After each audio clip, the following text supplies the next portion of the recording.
Depois de deixarem o belo jardim do Éden, Adão e Eva começaram uma nova vida. Era uma vida mais difícil, cheia de trabalho e desafios. Logo, eles foram abençoados com filhos, seus primeiros meninos. O primogênito recebeu o nome de Caim.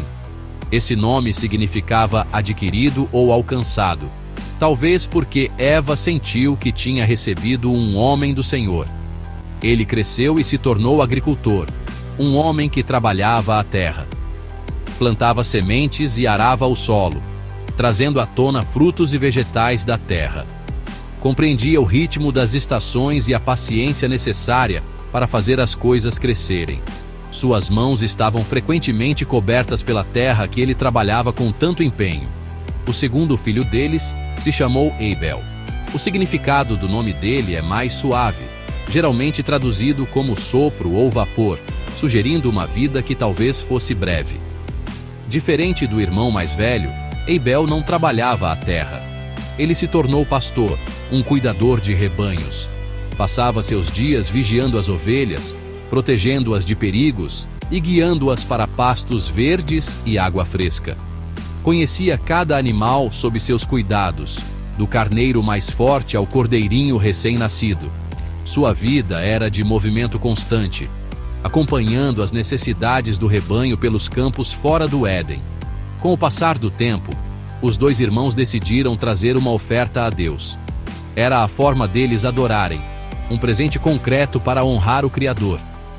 Caim, o agricultor, reuniu alguns dos alimentos que havia cultivado. Trouxe frutos da terra, resultado do seu trabalho árduo, e os apresentou ao Senhor. Era uma parte do seu sustento, símbolo do seu esforço. Ele veio com aquilo que suas próprias mãos produziram, uma coleção de plantas que representavam seu trabalho diário e sua ligação com o solo que cultivava. Abel, o pastor, também preparou uma oferta. Foi até o seu rebanho e escolheu o melhor que tinha. Trouxe os primeiros cordeiros nascidos, os mais valiosos e preciosos dos seus animais. Ofereceu as partes gordas, consideradas as mais ricas e desejáveis. Seu presente não era apenas algo que possuía, mas representava a própria vida. Um sacrifício que mostrava sua compreensão profunda do que agradava a Deus. Foi um ato de fé verdadeira, devolvendo o melhor do que tinha recebido para cuidar, confiando plenamente em Deus quanto ao seu futuro e ao seu rebanho. Deus olhou para as duas ofertas trazidas pelos irmãos, mas sua resposta não foi a mesma para ambos. O Senhor demonstrou favor por Abel e sua oferta. Ele aceitou o presente do pastor, reconhecendo o coração por trás daquele gesto. O presente de Abel foi dado com fé, como demonstração de confiança e reverência a Deus. Ele deu o seu melhor, sem reter nada. Esse ato de adoração sincera agradou ao Senhor, que viu a pureza e humildade no espírito de Abel.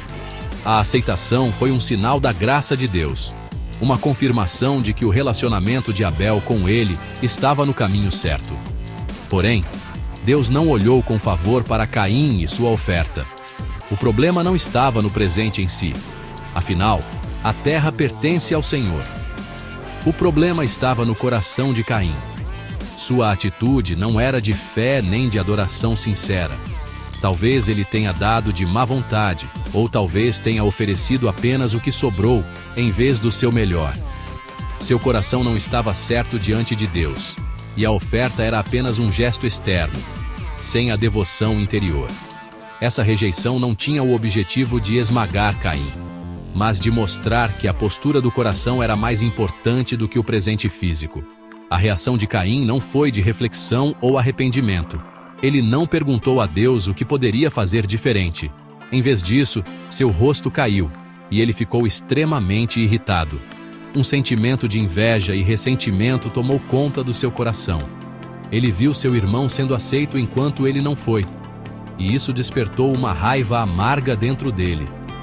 Essa raiva era uma semente perigosa, um veneno que começou a crescer no solo do seu orgulho e decepção. Ele deixou as emoções o controlarem, desviando o olhar de Deus e focando apenas em sua rejeição e no sucesso do irmão.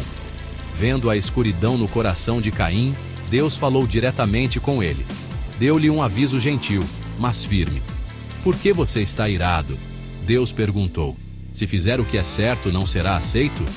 Deus explicou que o pecado estava à porta, como um animal selvagem pronto para atacar.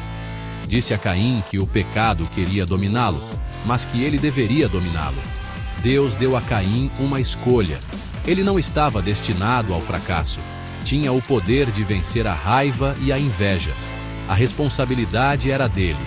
Ele podia escolher o caminho da justiça ou deixar que o pecado o consumisse completamente. Apesar do aviso claro e compassivo de Deus, Caim não escolheu dominar sua raiva. Ele permitiu que o ciúme em seu coração crescesse até levá-lo a uma decisão terrível. Convidou seu irmão Abel para ir ao campo com ele. Longe dos olhos dos pais, no silêncio do campo aberto, Caim se voltou contra o irmão desprevenido. Num momento de fúria intensa, atacou Abel e o matou. Esse foi o primeiro assassinato da história humana, a mão de um irmão manchada pelo sangue do outro. O próprio solo, que Caim antes cultivava para dar vida, agora recebia o sangue do irmão inocente. Depois desse ato horrível, o Senhor veio a Caim e fez uma pergunta simples: onde está seu irmão Abel? Deus já sabia a resposta, mas estava dando a Caim uma oportunidade de confessar, de ser honesto sobre o que havia feito. A resposta de Caim foi fria e defensiva. Não sei, ele mentiu. Sou eu o guardador do meu irmão? Com essas palavras, ele negou tanto o crime quanto a responsabilidade. Tentou se afastar do irmão e de Deus, mas a verdade não podia ser escondida. O sangue de Abel clamava a Deus desde a terra, um testemunho silencioso da violência que tinha ocorrido. Por causa do seu pecado terrível e do coração não arrependido, Deus pronunciou uma maldição sobre Caim. O solo que ele trabalhava não daria mais colheita para ele. Ele se tornaria um andarilho errante na terra, banido do território e da presença da família. A ligação que tinha com a terra se rompeu, assim como ele rompeu o laço com o irmão. Caim clamou que seu castigo era maior do que podia suportar. Temia que, como fugitivo, qualquer um que o encontrasse o mataria, deixando-o vulnerável e sozinho em um mundo hostil. Mas mesmo nesse momento de julgamento, Deus mostrou uma medida surpreendente de misericórdia. Não queria que Caim fosse morto por vingança. Então, o Senhor colocou um sinal em Caim. Esse sinal não era de vergonha, mas de proteção divina. Era um aviso para que ninguém matasse Caim, pois quem o fizesse sofreria vingança 7 vezes maior. Esse ato de graça garantiu que a vida de Caim fosse poupada, mesmo que ele tivesse que viver as consequências da sua escolha. A justiça de Deus foi aplicada, mas temperada por uma misericórdia que preservou a vida, mostrando que ele não tem prazer em destruir. Caim saiu da presença do Senhor e foi viver na terra de Nod, um nome que significa errante. Lá, ele começou uma família. Teve um filho chamado Enoque e construiu uma cidade, dando a ela o nome do filho. Os descendentes de Caim se multiplicaram e ficaram conhecidos pelos avanços na civilização. Um deles, Jabal, foi o pai dos que vivem em tendas e criam rebanhos. Seu irmão, Jubal, foi o pai de todos que tocam harpa e flauta, trazendo a música para o mundo. Outro, Tubal-Caim, forjou todo tipo de ferramenta de bronze e ferro, marcando o início da metalurgia e da indústria. Enquanto a linhagem de Caim era conhecida por suas conquistas terrenas, também era marcada por crescente violência e arrogância. Um dos descendentes de Caim, Lameque, tomou 2 esposas, quebrando o padrão do casamento. Ele se gabou para as esposas de ter matado um homem por tê-lo ferido, mostrando um espírito de orgulho vingativo ainda mais severo que o de Caim. Lameque declarou que, se Caim fosse vingado 7 vezes, ele seria 77 vezes. Isso revelou uma espiral descendente do pecado, onde o orgulho humano e a violência se intensificavam a cada geração, afastando-se dos caminhos de Deus. Enquanto isso, Adão e Eva ainda sentiam tristeza pela perda de Abel, mas Deus lhes deu outro filho. Eva o chamou de Sete, que significa designado. Ela disse: Deus me concedeu outro filho no lugar de Abel, já que Caim o matou. Sete foi visto como uma nova esperança, um substituto para o filho justo que havia sido perdido. Ele representou um recomeço para a família, uma chance de continuar um legado piedoso.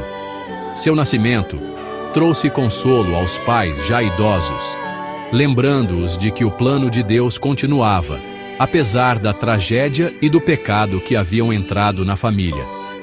O nascimento de Sete marcou uma virada. Através de sua linhagem, surgiu um caminho diferente. Quando Sete teve um filho, deu-lhe o nome de Enos.